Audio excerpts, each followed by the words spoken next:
So there's a few just minor maintenance things that need to happen to the Legacy before I can drive it through the winter. So I'm just going to start working through that list today, and it's very minor. So here we go.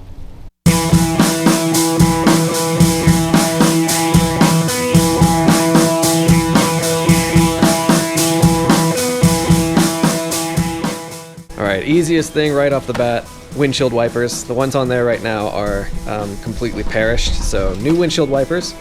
Then next on the list would be brake pads on all four corners. Mine are really squishy right now, so I'm just going to switch out the pads. New spark plugs. I don't know the last time that these were changed, so I'm just going to change them myself. And then valve cover gaskets.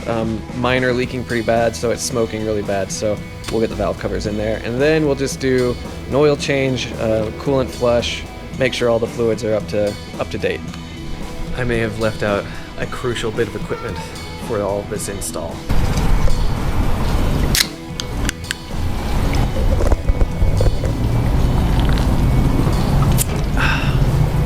Let's do it. So while you watch me put on these windshield wipers, which are supposed to be easy, but they always end up being a lot harder than you expect them to be, I'm just going to tell you a little bit more about this car's story, which is pretty interesting and pretty cool, and a little bit more of my history with Subarus in general. Already making progress. Feels good. So one thing I left off the list was putting air in the tires, which that turns out to be something that's pretty crucial. Oil in the engine, air in the tires. Good to go.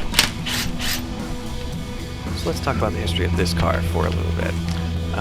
What's unique about this car is that it's... Oh, hey. Hey, buddy. Okay. Just gonna... Right. Okay. So what's unique about this car is the mileage, right? It's 90... Oh, okay. There's another one. Okay. Yeah. Okay. See you guys. Anyway. What's unique is the mileage. It's 91,834 miles, which is pretty low for this year, right? You'd expect these to be closer to 191,000 miles. So the story is this thing was abandoned in a storage unit for 13 years. So a car dealer had bought it at auction, and then the guy I bought it from had bought it from that dealer. And, you know, I wasn't looking for this car. I had a search saved on KSL that I had run randomly after selling the Civic, and this car was the only one that met the criteria for the filter, and it was the same color and same model of the car that I had owned in college, so it felt like fate. And I was like, there's no way I'm not going to go look at this. So I went and looked. It wasn't running at the time. It had a bad fuel pump, but as you can tell, that was quickly fixed. But yeah, when I saw it, it was remarkable. It was in really good shape. The paint's okay. The body's very straight. There's no rust. So it just fit the bill. It checked all the boxes of this is the car that I always loved and I always kind of regretted letting go of. So it didn't take very long for me to decide and to come to an agreement with the guy, and I bought the car. So another reason this car is really special to me, it's not just that I had owned it before and really loved that car, but you know, when I started this whole car journey, working on cars, this was the car I was looking for as my first project. I wanted a sports sedan as a project car, but I decided to go with the Miata just because it's a lot easier to work on, a lot easier to learn, and it's cheaper to buy parts. But the sports sedan was the car I wanted as my first project. So these are pretty worn, like they've gone through a lot of abuse. You can see how shiny they are from all the heat cycles. There's not much left to them. The rotors are okay. I can feel some grooving. Yeah, I can feel some grooving. So I think the rotors, I'll just put the pads on for now, but the rotors are going to need to be swapped out probably come springtime. And then the old C-clamp trick, throw in the old pad up against the piston and then just push that piston back in place. There we go. That way the new pad has enough room to slide in here with no problem. So I grew up with Subaru Legacies in my family. We had a 92, 95, 97, a 99, and an 05. And the 95 Subaru Legacy actually saved my life. Here's a couple of pictures of the aftermath of my mom's 95 Legacy that I cartwheeled through a grove of trees when I was 17 years old and doing bonehead things. But yeah, I mean, ever since then, I've been a brand loyalist, and I don't know what it is about Subarus, but they're just fun cars with practical bits built into them, and they just appeal to me in that way, and I love them. I can't get away from them. Oil leaks and all.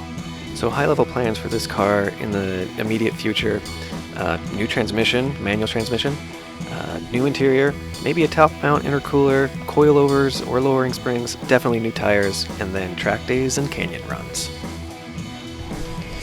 Alright, we are moving right along. So we got the front brakes installed, got the rear brakes installed, so that just leaves spark plugs and valve covers. So I'm going to do these things at the same time, but I think I'm going to hold off on doing these. It's getting a little late right now. I'm probably going to lose daylight, so I'm going to hold off on those. That'll just come in a different video, but got everything else put away here. That's good. So the new windshield wipers, new brakes. I'm going to need to break those in. We'll bed those in. I'm going to wait until I do the valve covers to bed these brakes, just because I don't want to deal with a bunch of smoke. And I don't want to blow my engine up because I don't know what condition the oil is in. Then I filled the tires. A couple of them were low. They were all around 29 psi, so I put them up to about 32. So that's good to go. All right.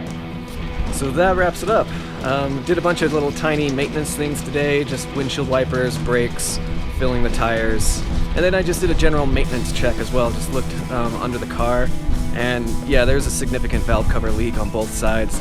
It also looks like my passenger side CV axle is torn, so I need to replace that. But you know, nothing major. It's kind of what you would expect from a 28-year-old Subaru.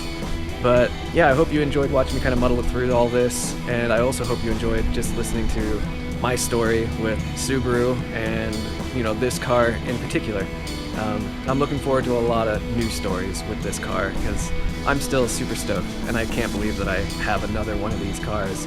I've completed the Subaru Trinity. I've had 2 purple sport sedans, 2 silver WRX wagons, and then 2 Legacy GT wagons. One of them was white, the other one is silver. So yeah, I've doubled up. My Subaru reunion tour has come to a close. But I guess never say never. So hope you enjoyed this. I'll talk to you guys in the next one. Stay safe out there. It's getting a little crazy. See you guys.